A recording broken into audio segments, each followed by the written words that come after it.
पुरिया हमारे साथ ज्वाइन कर रहे हैं। ज्योतिवर्धन जयपुरिया बाजार के पुराने पार्टिसिपेंट हैं, ऑफ कोर्स सब अपनी फर्म रन करते हैं। ज्योति, गुड आफ्टरनून और ईटी नाउ स्वदेश पे हमसे बात करने के लिए बहुत बहुत शुक्रिया। सबसे पहले आप बताइए, आपका इस समय वैल्यूएशन पे और जो फैक्टर्स आ रहे हैं, क्रूड नीचे आ गया है, 25 बेसिस पॉइंट ऑलमोस्ट फैक्टर्ड इन है। अभी अभी रशियन फॉरेन मिनिस्टर की भी कमेंट्री आ रही थी, जो धीरे धीरे बहुत हार्ड कमेंट्री सॉफ्टन होती हुई नजर आ रही है। शायद बाजार ये फैक्टर इन कर रहा है। इससे क्या आपको कंफर्ट आ रहा है बाजार में अब? हाँ, तो जैसे आपने कहा, पिछले 4-5 दिन से लग रहा है यूक्रेन और रशिया दोनों जगह से जो कमेंट्री आ रही है, लग रहा है कि अब रिकंसिलिएशन के चांसेस बढ़ते जा रहे हैं, तो वॉर शायद है ना खत्म हो जाएगा।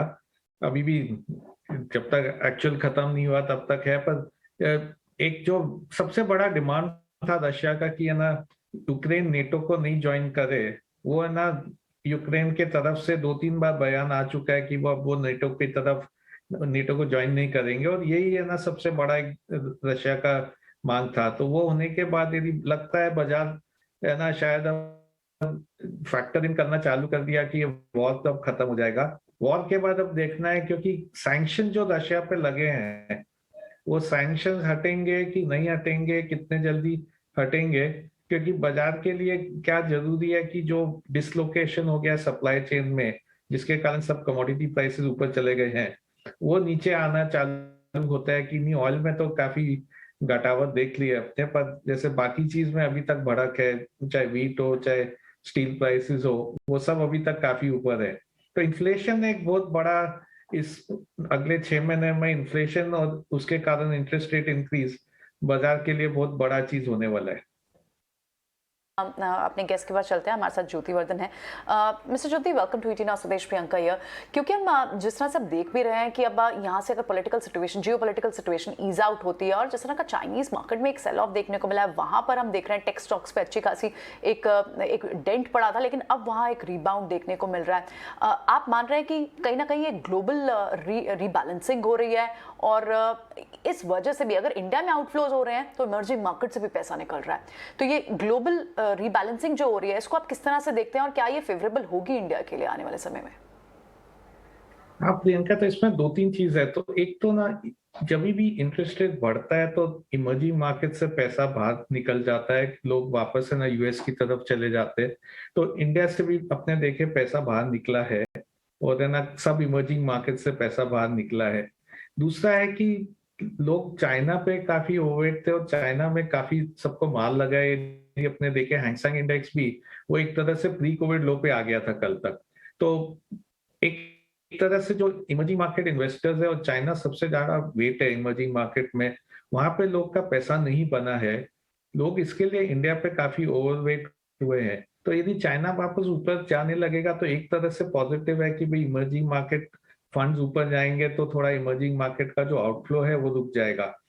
और दूसरी तरफ से देखें तो एक तरह से इंडिया के लिए नेगेटिव है। नेगेटिव इसलिए है कि इमर्जिंग मार्केट के अंदर जो वेटेज है, चाइना में लोग काफी अंडरवेट हो गए थे, क्योंकि वहां पे ना कई टेक स्टॉक्स एक तरह से चाइनीज गवर्नमेंट पॉलिसीज के कारण नीचे आए थे। तो इंडिया काफी ओवरवेट था। ये इंडिया अच्छा परफॉर्म कर गया है। इंडिया का वैल्यूएशन काफी महंगा है। अपने देखे तो एमएससीआई का जो पी है, उसके कंपैरिजन में इंडिया का पी देखे तो करीब 80% ज्यादा पी है इंडिया का। ये है ना, एवरेज भी देखे लास्ट 20 साल में तो प्रीमियम में हरदम रहता है, पर टिपिकली 85% प्रीमियम रहता है। तो एक तरह से हो सकता है कि इमर्जिंग मार्केट के अंदर लोग बोले कि इंडिया से थोड़ा पैसा निकाल के अब चाइना में डाल रहे हैं, क्योंकि चाइना स्टेबलाइज हो गया है काफी, है ना मार्केट्स काफी खराब किए हैं, तो काफी सस्ता भी है, और इंडिया है ना काफी महंगा है, तो एक बार इंडिया के से निकाल लेवे। पर लॉन्गर टर्म मेरे ख्याल से सबको इंडिया में बहुत कंफर्ट है। इंडिया एक ग्रोथ स्टोरी है। इंडिया का ग्रोथ अगला 5 साल में जीडीपी 7 से 8% ग्रोथ होना चाहिए। अर्निंग्स है ना 5 साल में डबल हो जाना चाहिए। तो इस हिसाब से इमर्जिंग मार्केट के अंदर इंडिया का एक प्रीमियम स्पॉट हरदम रहेगा। बिल्कुल। Jyotivardhan ji, good afternoon. Mansi this side, pleasure talking to you. जिस तरह से आप बाजार पर अपना एनालिसिस बता रहे हैं, आप ये भी बताइए कि सेक्टर स्पेसिफिक आपकी राय क्या है, बाजार में किस तरह की स्थिति नियर टर्म आप देख रहे हैं, और सेक्टर्स कौन से हैं जो आपको पसंद आ रहे हैं? हाँ, तो हम लोग के ना ज्यादा थीम रहा है डोमेस्टिक इकोनॉमी की। डोमेस्टिक इकोनॉमी अच्छा करेगा, अगला 3 साल 5 साल में इधर ही बड़े अर्निंग्स ग्रोथ आएंगे। तो 3 सेक्टर डोमेस्टिक इकोनॉमी हम लोग खेल रहे हैं। एक है फाइनेंशियल्स, जो है ना काफी अंडर परफॉर्म किया है। 1 साल पहले हम लोग फाइनेंशियल पे बहुत अंडरवेट थे, पर अभी फाइनेंशियल्स में हम लोग काफी वेट बढ़ा रहे हैं, क्योंकि अगला 2 साल वहां बहुत अच्छा लग रहा है। दूसरा है कैपिटल गुड्स, जो सेक्टर है ना 2008 के बाद परफॉर्म ही नहीं किया है, काफी अंडरवेट है सब लोग उस पे। पर अभी है ना अगले 2-3 साल में यहाँ पे ऑर्डर बुक इम्प्रूव होएगा, अर्निंग्स इम्प्रूव होएगी, और इसलिए ना यहाँ पे काफी बड़ा खाएंगे। तीसरा है सीमेंट, जो हम लोग को अच्छा लगता है। कैपेसिटी एडिशंस काफी कम है, गवर्नमेंट का इंफ्रास्ट्रक्चर स्पेंडिंग काफी है, तो डिमांड बढ़ रहा है। तो इस सेक्टर में यूटिलाइजेशन लेवल काफी अच्छे हो जाएंगे, और इसके कारण प्राइसिंग पावर आएगा। तो ये 3 सेक्टर ओवरवेट है। लास्ट 3-4 हफ्ता से जो है ना ऑयल प्राइस बढ़ा है वॉर के कारण, उससे ना जैसे सीमेंट सेक्टर में थोड़ी नरमी आई थी, तो एक अच्छा मौका मिला था लेने का, तो हम लोग तो काफी सीमेंट ऐड किए। अभी देखे तो वापस से ऑयल प्राइस घट गया है, तो उस हिसाब से वापस सिचुएशन इंप्रूव हो गया इधर। राइट, इनफैक्ट कुछ अभी कमेंट्री आ रही थी गवर्नमेंट की, वो बता रहे थे कि कौन से सेक्टर्स इस यूक्रेन मामले में एक तो इमीडिएट रिएक्ट कर सकते हैं, और थोड़ा near term second third degree reactions आ सकते हैं। तो गवर्नमेंट ने कुछ फ्लैशेस आ रहे थे कि फार्मा, टी और कॉफ़ी एक्सपोर्ट्स में थोड़ा धक्का लग सकता है इंडिया को, मरीन एक्सपोर्ट्स भी इम्पैक्टेड हो सकते हैं। ये कमेंट्री आ रही है गवर्नमेंट से। सभी स्टेक होल्डर्स के साथ लगातार बातचीत चल रही है, एक्सपोर्टर्स और बायर्स दोनों के बीच, ताकि इस तरह के डिस्ट्रप्शन को मिनिमाइज किया जा सके। हालांकि ये सेक्टर्स में कुछ ना कुछ हिट आएगा। आगे बढ़ते हैं। ज्योति, आज सुबह हमने देखा कि इकोनॉमिक टाइम्स ने 40 बड़े कॉरपोरेट्स से, एमडी सीईओ लेवल के लोगों से एक कॉरपोरेट सर्वे किया, और उस सर्वे का आउटकम ये आ रहा है कि 75% अभी भी ये मानते हैं कि ग्रोथ काफ़ी हेल्दी रहेगी, और ये यूक्रेन वॉर के सिलसिले में उनको अपने लॉन्ग टर्म प्लान चेंज नहीं करने पड़ेंगे, चाहे वो कैपेक्स हो। आप भी बहुत टॉप और कॉरपोरेट से लगातार बातचीत करते रहते हैं, कुछ फीडबैक दीजिए हमें कि सेंटिमेंट कॉरपोरेट्स के बीच किस तरह का है इस समय। तो अजय जी, सेंटिमेंट काफी पॉजिटिव है। कई साल बाद है ना सबको लग रहा है कि कैपेसिटी यूटिलाइजेशन बढ़ रहा है, और सब लोग अब कैपेक्स करने का सोच रहे हैं। यदि अपने हिस्ट्री में जावे तो 2003 से 8 में कैपिटल एक्सपेंडिचर बहुत बढ़ा था इंडिया में, हर एक कॉर्पोरेट कैपेसिटी बढ़ा रहा था। उसके बाद में अगला 10-12 साल कोई भी कैपेसिटी इंक्रीज का सोचना बंद कर दिया था। अब क्या हो गया है कि इकोनॉमी इंप्रूव होते जा रहा है, तो क्योंकि नया कैपेसिटी नहीं आया, काफी जगह कैपेसिटी यूटिलाइजेशन ऊपर चला गया है। दूसरा, सब कॉर्पोरेट्स का बैलेंस शीट बहुत सुधर गया है, तो जो डेट लेवल है वो लास्ट 15-20 साल में एक तरह से सबसे कम डेट लेवल हो गया है कॉर्पोरेट इंडिया के पास। तो इसके लिए ना कैपेसिटी है बैलेंस शीट पर कि है ना कैपेक्स कर सके, क्योंकि डेट भी ले सकते हैं थोड़ा, तो ऑलरेडी फ्री कैश फ्लो है। तो मेरे हिसाब से अगले 2-3 साल में कैपिटल एक्सपेंडिचर का एक साइकिल है, जो बोलते हैं वो वापस चालू हो जाएगा, कैपेक्स स्पेंडिंग का साइकिल, और इसके कारण पॉजिटिविटी आ जाएगी इकोनॉमी के अंदर और है ना स्टॉक मार्केट में भी।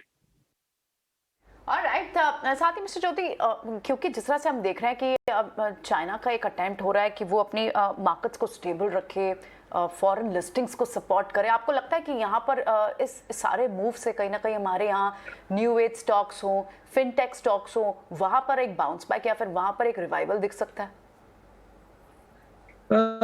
रिवाइवल दिख सकता है, पर अपने को क्या याद रखना पड़ेगा कि चाइनीज स्टॉक्स बहुत ज्यादा गिर गए थे, तो वहां पे तो जैसे 60-70-80% स्टॉक में नीचे आ गए थे, और उसके बाद वहां से बाउंस आ रहे। अपने यहाँ जो है वो स्टॉक्स अभी उतने गिरे नहीं है, और एक तरह से थोड़ा सेंटिमेंट बूस्टर आ जाता है, कई बार बाउंस हो जाता है, पर वो एक शॉर्ट टर्म ट्रेडिंग प्ले की तरह हो जाता है, कोई है ना लॉन्ग टर्म फंडामेंटल्स चेंज नहीं होने वाले उसके कारण।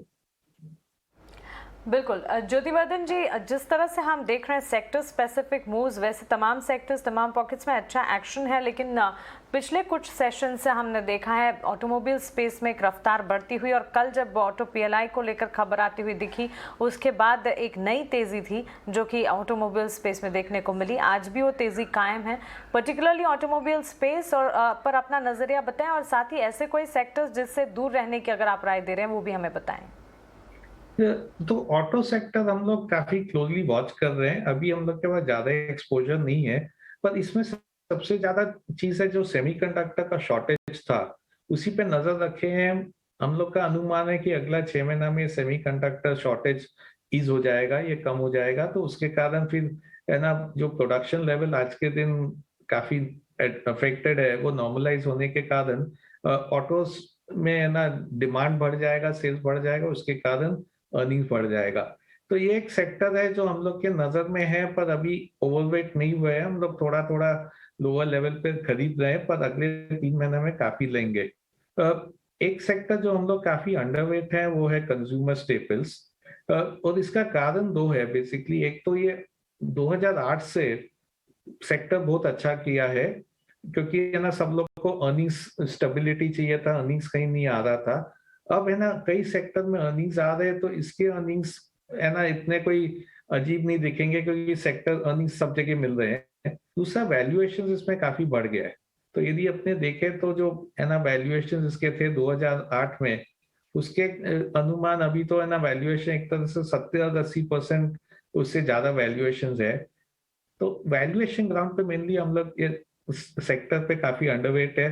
हम लोग का अनुमान है अगले 2-3 साल में जो मार्केट बढ़ेगा ये सेक्टर अंडर परफॉर्म करेगा। राइट, ऑलराइट ज्योतिवर्धन, बहुत बहुत धन्यवाद आज हमसे बात करने के लिए और अपने कॉल्स शेयर करने के लिए। काफ़ी सारे सिलसिले में बात कर रहे थे, ग्लोबल मैक्रोज, डोमेस्टिक्स और अपने पसंदीदा सेक्टर्स के बारे में भी शेयर कर रहे थे। 3-4 महीने में वो ऑटोज में भी काफ़ी पोजीशन बनाने की बात कर रहे हैं।